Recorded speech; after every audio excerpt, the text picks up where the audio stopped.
A herd of elephants are on a 500-kilometre journey across southwestern China through farms, homes, towns and forests.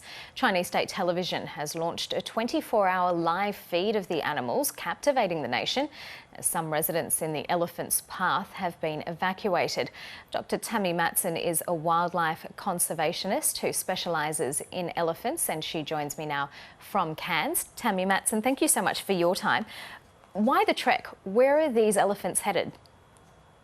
Well, that's anyone's guess at the moment, I think. And I think even if you ask the conservationists working in China, they'll probably say the same thing. We don't really know why they've gone on this long journey. But I think a lot of us are asking that question, what's provoked this? I mean, it's not really a migration as it's being described in a number of parts of the media. It's really a large movement. It's not an unheard of movement either. I mean, in places like Southern Africa, recently there was a single bull elephant that moved 460 kilometres in a single line. So it's not unheard of, but it is a little bit unusual, and particularly as they've left this safe environment of a forest and now they're in a town of 7 million people. Yeah, I wanted to ask just how unusual is it, because it's been, what, a 15-month journey so far?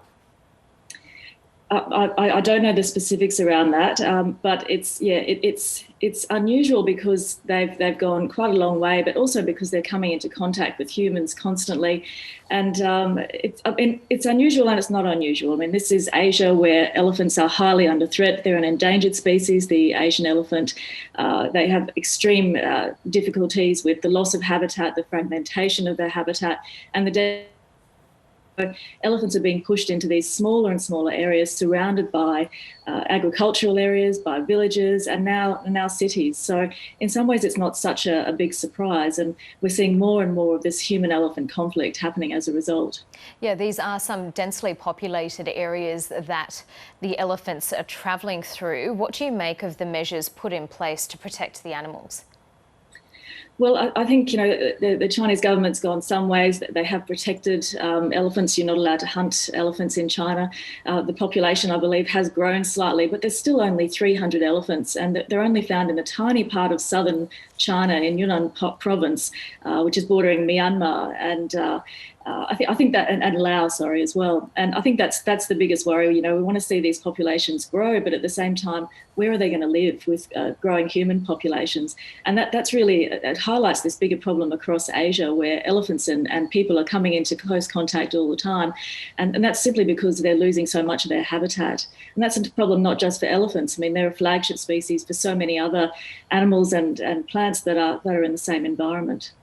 Yeah, it's caused $1 million damage as well. So what about the nearby residents and the fact that they've had to leave their homes? Is this what we're going to see more of in the future? Well, that's anyone's guess, but I think we are going to have to adapt to, elephants. And there are stories of people leaning out their windows and seeing an elephant walking by. I mean, obviously that's not going to happen anytime soon in Australia, but can you imagine that we wouldn't be able to deal with it? Our farmers just wouldn't handle, elephants coming in and raiding crops. And that's something that people that live with elephants across Asia and Africa are dealing with all the time. And it's a real problem for them because it's a genuine threat to their livelihoods. And elephants do kill people when they come into close contact with people. And of course, elephants are killed as well, often in retaliation.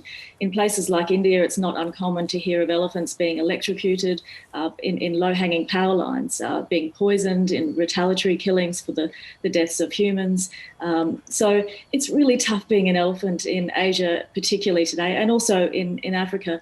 And with climate change, I think these pressures are only going to enhance.